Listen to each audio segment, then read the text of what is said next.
আজান দিলে জবাব দিবেন কিভাবে? মসজিদে গিয়ে মাগরিবের আগে বসে রয়েছেন 5 মিনিট 10 মিনিট, মুয়াজ্জিন আজান দিতেছে, আপনারা কি করেন? পুকুরের ঘাটে বসে আলাপ করেন, আলোচনা করেন, মসজিদে বসে বসে গল্প করে, আজান চলতেছে, আশেপাশে গল্প চলতেছে। কি সত্যি কথা কিনা?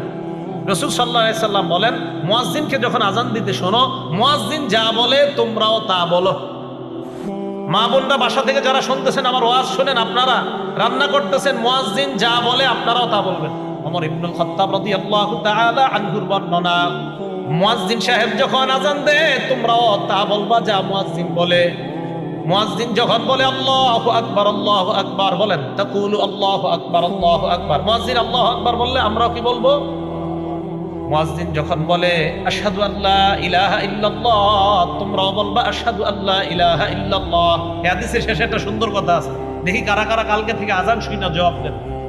মুয়াজ্জিন যখন বলবে আশহাদু আন্না মুহাম্মাদার রাসূলুল্লাহ,